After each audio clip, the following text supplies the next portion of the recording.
할렐루야. 사랑하는 대강의 가족 여러분, 오늘 하루도 하나님의 말씀과 동행하는 삶이 되길 소망합니다. 오늘 함께 나눌 하나님의 말씀은 누가복음 9장 1절 말씀입니다. 예수께서 12제자를 불러 모으사 모든 귀신을 제어하며 병을 고치는 능력과 권위를 주시고. 아멘.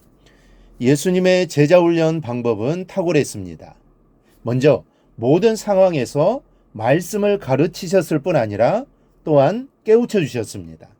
누가복음 8장에 씨 뿌리는 비유가 나옵니다. 예수님은 이 비유를 하시고 단지 비유 자체로만 끝나지 않으시고 설명을 해 주십니다. 씨와 밭의 의미와 함께 어떠한 마음밭을 가져야 하는지를 일깨워 주십니다. 이것이 주님의 가르침의 방법이었습니다. 그리고 늘 제자들을 함께 데리고 다니시면서 보여주셨습니다. 말씀을 가르치시는 방법, 또 사람을 대하시고 사랑하시는 방법, 이적과 기사를 행하시는 모습 등과 함께 예수님을 배척하고 또 핍박하는 무리들에 대해 어떻게 대처하시는지 구체적으로 보여주셨습니다. 즉 현장학습이 탁월하신 분이십니다. 또한 제자들을 현장으로 보내시면서 능력을 부여하시고 실제적으로 복음을 전하고 이적과 능력을 행하게 하셨습니다. 이것이 예수님의 제자훈련 방법이었습니다. 오늘 우리는 예수님의 그 훈련 모습을 보게 됩니다. 바로 현장으로 보내시는 예수님과 현장으로 나가는 제자들의 모습입니다. 이것은 제자된 우리들도 동일하게 훈련되어져야 할 부분입니다. 먼저 예수님께서 우리에게 능력을 부여하셨습니다. 예수님께서 제자들을 파송하시면서 모든 귀신을 제어하고 또 병을 고치는 능력과 권위를 주셨다고 합니다. 이것은 복음을 전파한 것에 대한 확증을 보여주기 위한 것입니다. 우리가 나아갈 때 주님께서 우리에게 이러한 능력을 주셨다는 믿음을 가지고 나아가는 것이 필요합니다. 내 힘으로는 안 됩니다. 주님께서 나를 통해 일하실 때 가능합니다. 그러나 설사 이러한 은사가 우리에게 없어도 괜찮습니다. 복음의 능력을 가지고 가면 됩니다. 복음에는 능력이 있습니다. 로마서 1장에서 말씀합니다. 내가 복음을 부끄러워하지 아니하노니 이 복음은 모든 믿는 자에게 구원을 주시는 하나님의 능력이 됨이라. 먼저는 유대인에게요 그리고 헬라인에게로다. 복음에는 하나님의 의가 나타나서 믿음으로 믿음에 이르게 하나니. 하나님의 말씀이 전파될 때 복음은 생명력을 가지고 사람들의 마음속을 파고들고 이 복음은 믿는 사람을 구원에 이르게 합니다. 즉 복음에는 이러한 능력이 있습니다.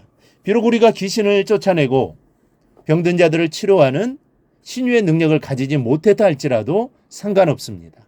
하나님께서 우리에게 이 능력을 주시고 이것을 통해 일하신다면 우리도 행할 수 있습니다. 중요한 것은 복음의 능력을 믿는 믿음을 가지는 것입니다. 또 하나 물질로 하는 것이 아닙니다. 이 복음 증거는 물질적인 조건으로 하는 것이 아닙니다. 주님께서 제자들을 보내시면서 아무것도 가지고 가지 말라고 하십니다. 3절을 보면 이르시되 여행을 위하여 아무것도 가지지 말라. 지팡이나 배낭이나 양식이나 돈이나 두벌 옷을 가지지 말며. 가장 기본적인 것을 가지고 가면 됩니다. 이 돈이나 소유에 대한 집착이나 준비에 신경을 쓰다 보면 복음 증거의 본질적인 것에서 벗어날 수 있습니다. 복음 증거를 위해서 수고할 때는 주님께서 필요한 것을 채워주십니다. 오늘 우리가 복음을 전하는데 혹 물질적인 것 때문에 전하지 못한다고 변명하거나 회피하지는 않습니까? 그것은 절대 변명거리가 될 수 없습니다. 선교사들이 복음을 전하는 과정을 보면 정말 하나님께서 섬세하게 채워주시는 것을 볼 수 있습니다. 어떨 때는 꼭 필요한 액수를 정확하게 그때그때 채워주셔서 하나님의 손길이 얼마나 섬세하게 역사하시는지를 간증하는 분들도 많이 있습니다.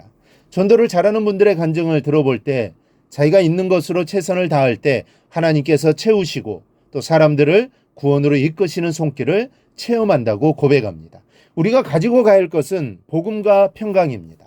하나님 나라의 평강을 빌고 복음을 증거하며 갈 때 복음의 생명력이 나타나게 됩니다. 그리고 평강이 나에게도 돌아오고 그 복음의 생명의 열매가 하늘나라에 기록됩니다. 사랑하는 여러분, 주님께서 제자들을 보내시는 이유가 무엇입니까?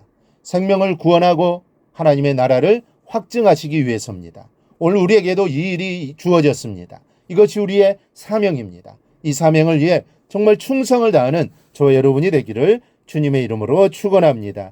오늘 묵상한 말씀을 굳게 잡고 삶으로 실천하며 살아내는 대강의 모든 성도들이 되기를 축복합니다.